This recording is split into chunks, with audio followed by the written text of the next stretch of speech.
এই চ্যানেলটি যারা নতুন দেখছেন তাদের কাছে অনুরোধ করব, আমাদের চ্যানেলের নতুন নতুন ভিডিও পেতে চ্যানেলটিকে অবশ্যই সাবস্ক্রাইব করে দেবেন। স্বামী বিবেকানন্দ জানতেন যে স্বামী অভেদানন্দ ইংল্যান্ডে তার কাজ ভালোভাবে এগিয়ে নিতে পারবেন, তাই তিনি ভারতবর্ষে ফিরে যাবার কথা ভাবলেন। ঠিক হলো যে তিনি নেপলস বন্দর থেকে সমুদ্রপথে যাত্রা করবেন। সমুদ্রপথে গুডউইন এবং সেভিয়ার দম্পতি তার সঙ্গে চললেন। রওনা হওয়ার আগে এক ইংরেজ বন্ধু তাকে বললেন, স্বামীজি, 4 বছর পাশ্চাত্য বিলাসবহুল ও প্রাচুর্যের মধ্যে কাটাবার পরে দেশে ফিরতে আপনার কেমন লাগবে? স্বামীজি উত্তরে বললেন, দেশ ছেড়ে আসার আগে আমি ভারতকে ভালোবাসতাম, এখন ভারতবর্ষের প্রতিটি ধুলি করে আমার কাছে পবিত্র। ভারতবর্ষ এখন আমার কাছে পুণ্যভূমি, তীর্থক্ষেত্র। স্বামীজির স্বদেশ প্রত্যাবর্তন একটি গুরুত্বপূর্ণ ঐতিহাসিক ঘটনা। বিশ্ব ধর্ম সম্মেলনের সময় থেকে স্বদেশবাসী তার অনুরাগী হয়ে উঠেছিলেন। সংবাদপত্রে নানা সময়ে তার নাম প্রকাশিত হতো এবং জনসাধারণের মুখে মুখে তার নাম ছড়িয়ে পড়েছিল। সকলের কাছে বীর সন্ন্যাসী বলে তিনি খ্যাত। আগে ভারতবর্ষের জনগণ নিজেদের দুর্বল অসহায় বলে ভাবত, এখন তাদের সে দুর্বলতা কেটেছে। পাশ্চাত্য স্বামীজির বিজয় ভারতবাসীকে আত্মমর্যাদা ফিরিয়ে দিয়েছে। তাই স্বামীজির স্বদেশ প্রত্যাবর্তনের সময় সারা ভারতবর্ষ তাকে সম্মান জানাতে প্রস্তুত হল। 1897 খ্রিস্টাব্দে 15 জানুয়ারি স্বামীজিকে নিয়ে জাহাজ কলম্বো পৌঁছালো।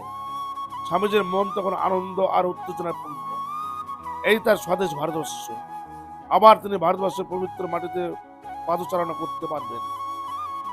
তার জানা ছিল না তার স্বদেশবাসী তাকে অভ্যর্থনা জানাতে কিভাবে প্রস্তুত হয়ে রয়েছে। বড় বড় শহরগুলিতে অভ্যর্থনা সমিতি গড়ে উঠেছে, আর সংবাদপত্রগুলিতে তাকে নিয়ে লেখা হচ্ছে একের পর এক সম্পাদকীয়। তারই এক গ্রুপ ভ্রাতা তাকে অভ্যর্থনা জানাবার জন্য কলম্বোতে উপস্থিত হয়েছেন। কেউ কেউ কলম্বোর পথে আছেন, আবার কেউ কেউ গেছেন মাদ্রাসে। যখন স্বামীজি কলম্বোতে এসে নামলেন, তিনি দেখতে পেলেন সুবিশাল জনতা তাকে দেখবার জন্য অপেক্ষা করছে। যারা কাছাকাছি ছিল তারা স্বামীজির পাদস্পর্শ করতে খুবই ব্যস্ত হয়ে পড়ল। এরপর স্বামীজিকে নিয়ে এক বিরাট শোভাযাত্রা আয়োজন করা হলো। শোভাযাত্রায় ধর্মীয় সঙ্গীত গাওয়া হলো। স্বামীজির যাত্রাপথে অনেক আবার ফুল ছড়িয়ে দিতে লাগলো। কলম্বোতে কিছুদিন অবস্থান করলেন স্বামীজি। ধনী দরিদ্র নির্বিশেষে সমস্ত দর্শনার্থীকে সাদরে গ্রহণ করলেন। তিনি একটি ভাষণও দিলেন। স্বামীজি কলম্বো থেকে স্টিমারে মাদ্রাসে যাওয়ার কথা ভেবে রেখেছিলেন, কিন্তু নানা শহর থেকে তার যোগে তার কাছে অনুরোধ আসতে লাগলো। কয়েক মিনিটের জন্য হলেও স্বামীজি যেন তার শহরে ছুঁয়ে যান।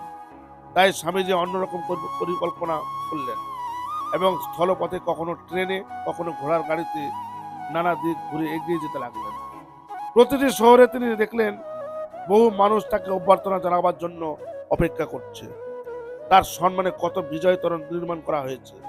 শহরের নানা অঞ্চলে বাজনা, তপধ্বনি, আতশবাজি সহযোগে দীর্ঘ শোভাযাত্রা পথ পরিক্রম করছে।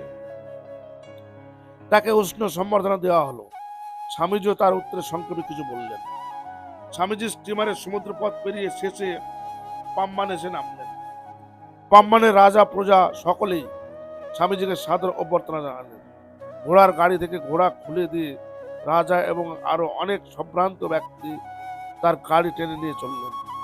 পরের দিন স্বামীজি রামেশ্বরের মন্দির দর্শন করলেন। 4 বছর আগের কথা তার মনে পড়ল।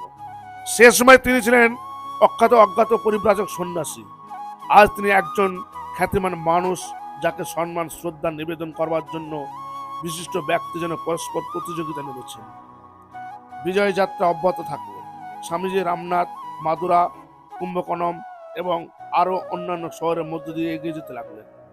সর্বত্র অসংখ্য মানুষ তাকে দেখতে, তার কথা শুনতে সমবেত হতো। কিন্তু মাদ্রাজেই মানুষ আলোড়িত হলো সবচেয়ে বেশি। একাধিক্রমে 17টি বিজয় তোরণ সেখানে স্বামীজির সম্মানে তৈরি হয়েছিল।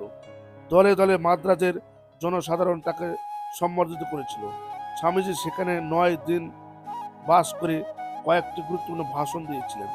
মাদ্রাজের বহু মানুষও সেদিন স্বামীজির সঙ্গ লাভ করে কৃতার্থ হয়েছিলেন।